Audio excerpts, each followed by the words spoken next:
माझं नाव वासुदेव गणपत परब. मी चेंबूर मुंबई इथे राहतो. मला खूप दिवसापासून म्हणण्यापेक्षा वर्षापासून माझी पायदुखीचा त्रास झाला. मी ठिकठिकाणी डॉक्टरजवळ गेलो. मला सांगण्यात आलं की हॉस्पिटल असेल तर तुला मेडिकल एड मिळेल, नाहीतर कुठे तुला मिळणार नाही, रिइम्बर्समेंट आहे. रिइम्बर्समेंट ही त्यांच्या मनावर ठरलेली असते, म्हणून मी काय लक्ष नाही केलं. आणि माझा जो स्टार चालवायचं होतं, तर त्यांनी साहेबांच्या इकडचं ह्या श्री आयुर्वेद आणि पंचकर्म हॉस्पिटल याचा पत्ता दिला आणि मला सांगितलं की हे एकच हॉस्पिटल आहे. तर पुण्यापासून मला काय माहिती नाही. मी म्हटलं कुठलं तरी एखाद्या खेडेगावात हे असेल हे का हॉस्पिटल, म्हणून मी एकदा म्हटलं जाऊन तर बघूया. तर इतकं चांगल्या वस्तीत बनवलेलं आणि सगळ्या सोयीने युक्त असलेलं हे हॉस्पिटल आहे.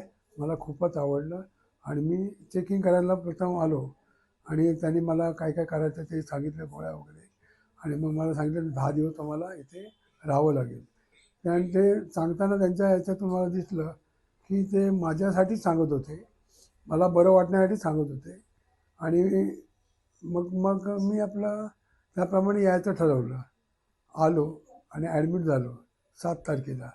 7 तारखेला ॲडमिट झालो. काही आर्थिक व्यवहार असतात ते काय मी सांगत नाही, पण ते सरांनी ते मान्य केलं आणि माझं पास केलं. ॲडमिट झालो आणि 1 ते 10 दिवस राहिलो. 10 दिवसात मला जराही घरची आठवण आली नाही. इकडचा स्टाफ, इकडचे सर स्वतःच जातीने लक्ष घालायचे, विचारायचे, स्टाफकडून ते चौकशी करून घ्यायची. आणि नंतर तो टेक्निकल स्टाफ आहे, 101 आहेत, एकापेक्षा एक आहेत ते. आणि फारच चांगलं काम करतात.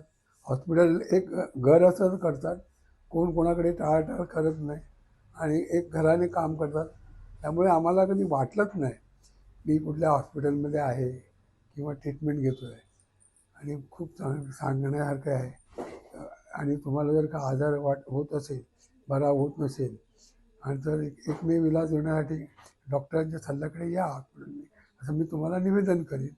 आणि बघा, मला जरा बरं वाटेल औषधाने, तुम्हालाही बरं वाटेल, अशी सद्गुरूचरणी प्रार्थना.